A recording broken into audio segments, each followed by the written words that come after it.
Welcome students, in this video we will discuss structured query language SQL. These are the contents that we will discuss in this video. Uh, Here are the few advantages of SQL. SQL provides faster query processing. SQL does not require any coding skills. SQL is a standardized language, means the language is same uh, all over the world. Then portable SQL statements can be executed on PC, workstation, server, etc. SQL is an interactive language, means SQL interpreter takes the SQL statements, then give the output. Multiple data views means we can view data using various aspects. Then SQL is broadly divided into two languages. First is data definition language, and then is data manipulation language. The SQL data definition language provide command for defining relation schemas, deleting relations, and modifying relation schemas. DDL deals with the structure of the data, means the structure of the table. Then suppose we are creating the table, creating the database, then we are deleting the table, deleting the structure of the table, we are changing the structure of the table, we are adding another column or deleting some columns, then it is within the purview of data definition language. The SQL DML provides data manipulation language provides the ability to query information from the database. Suppose we want to retrieve data from the database, or we want to insert data, we want to delete data, or we want to modify our data. If we are dealing with the data instead of the structure, then we are dealing with data manipulation language. uh, SQL is supported by various products. One of them is MySQL. MySQL is in our syllabus. We will study only MySQL. Other are Postgres, then SQL Server, then Oracle 10G9i, etc. MySQL, the most popular open source SQL database management system, is developed, distributed, and supported by Oracle Corporation. Then MySQL is a database management system. As we knew, database management system is is a collection of databases and set of programs used to access data from the database. The primary goal of database is to store and retrieve data conveniently and efficiently. And MySQL software is open source, means we can contribute and we can view source code for the MySQL software. Then MySQL server is very fast, reliable, scalable, easy to use.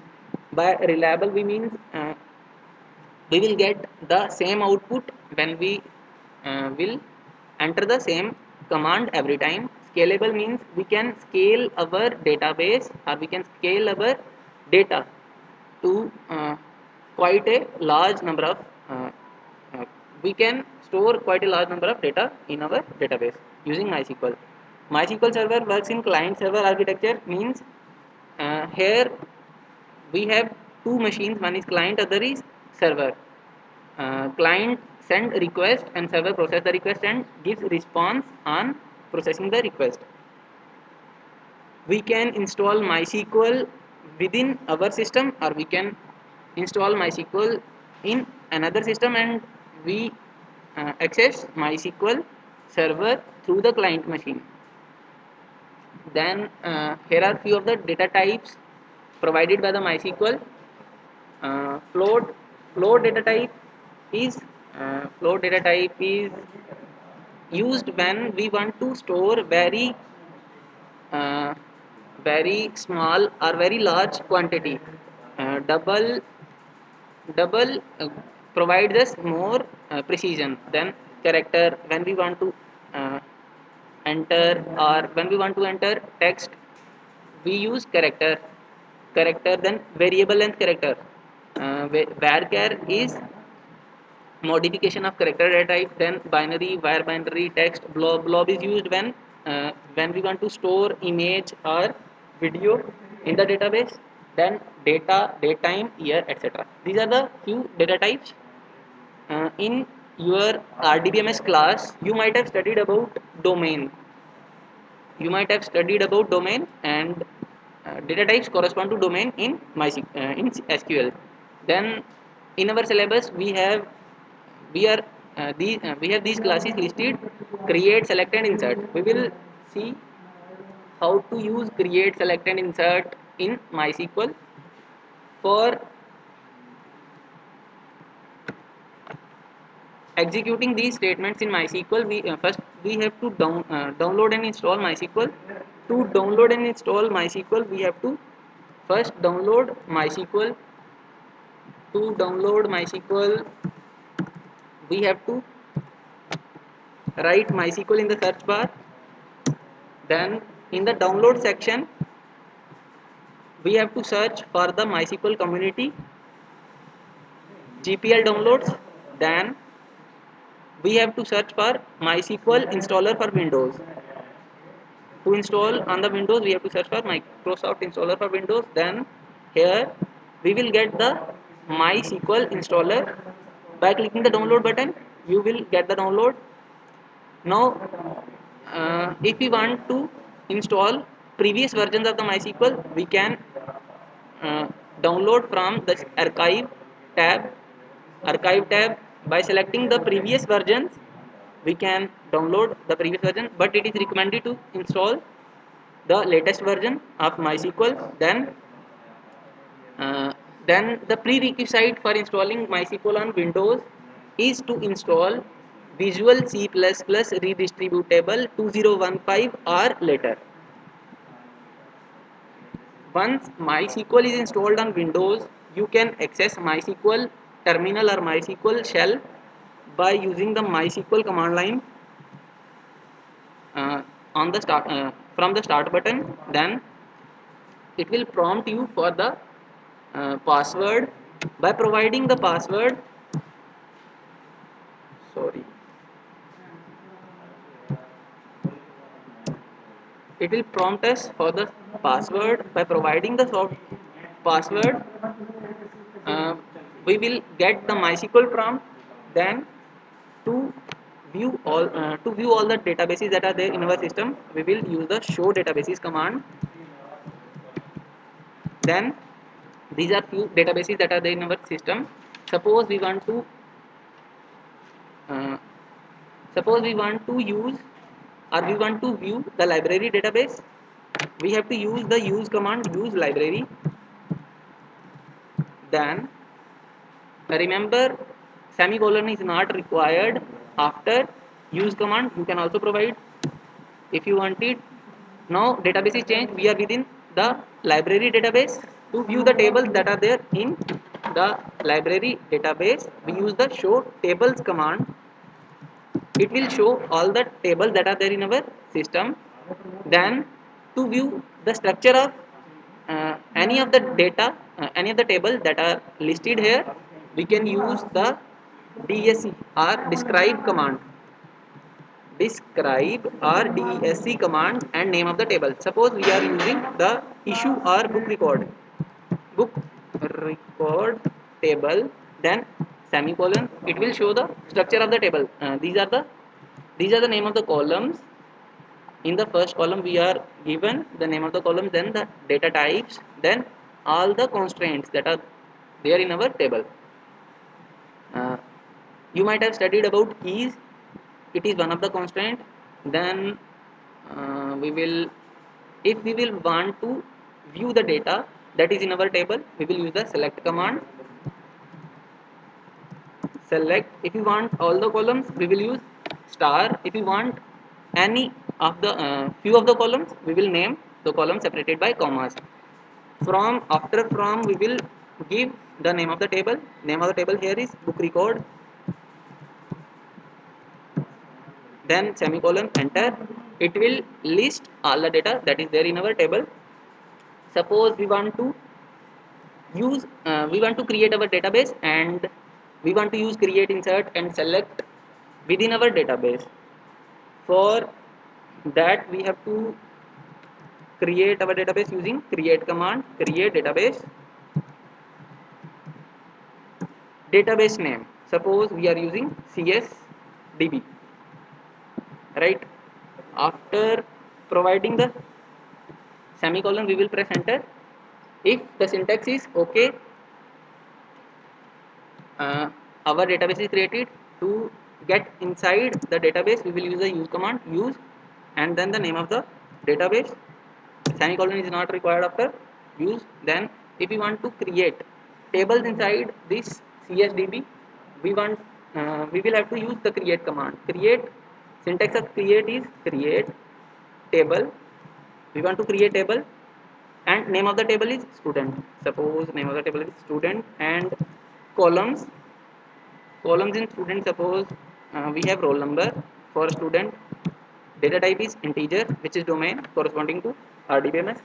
Then name is of data type varchar. You can also use character here. Then suppose age is in integer. Then semicolon and pressing enter. If syntax is okay, it will create table for us. If we want to describe or we want to see the structure of the data, we will use the DESC command.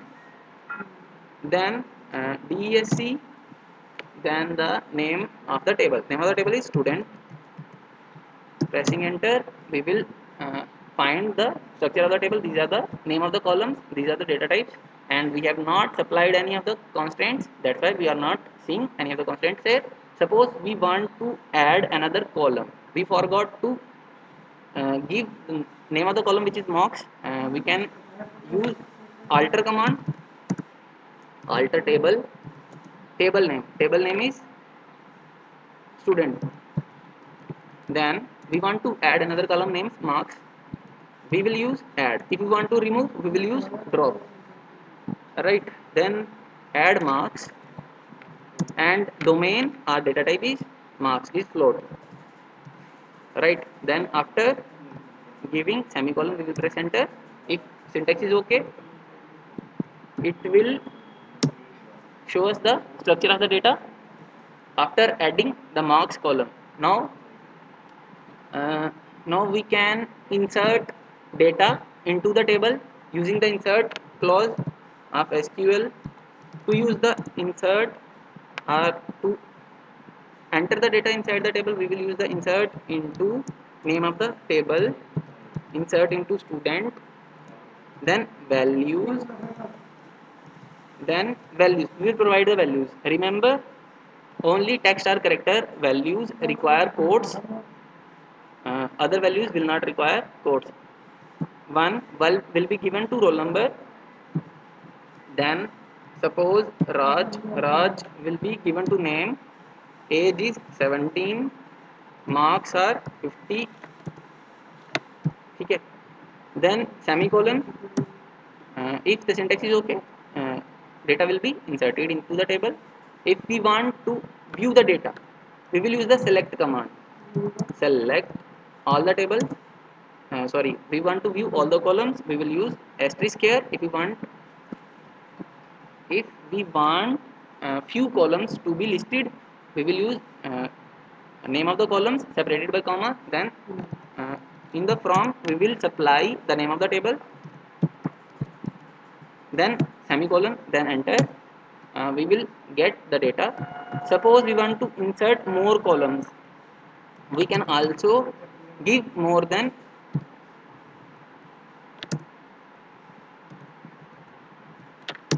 one tuple here in the single statement. Then the name is Jatin, age 18, or marks 36. Then if the syntax is okay, two tuples will get inserted into the table. Now we want to view the data. These three tuples are inserted into the table. Suppose we want to view only roll number and name. We will provide roll number and name here, roll number comma name here. Then we will get only name and roll number. Suppose we want to filter our data based on column. Suppose we want to get all the roll number and name whose age is greater than 15. What we will do, we will use where clause here. Where is used to select all the rows based on particular column. Our column is age and we are supplying condition here is age is greater than 15. Now whose age is 15 will not selected, whose age is below 15 or 15 will not get selected, rest are selected, and Raj and Jatin's age is greater than 15 and these values are selected. Now we have other SQL statements like delete, drop, update, etc. But only three are listed here. I suggest you to read the SQL statements from the book or the reference manual that is provided by the MySQL. Uh, to view the reference manual, you can visit the MySQL website. Wait, we will view the MySQL website, and in that under the documentation we will get the reference manual as well. Reference manual for the version, here the reference manual for MySQL 8.0, or if you have installed the full package here, you will get the reference manual inside the program files folder. I will show you. Inside the program files, here inside the program files you will get MySQL. Here documentation, here is the reference manual. You can study and execute all the statements that are there in your book or in the reference manual. Thank you, that's all for now.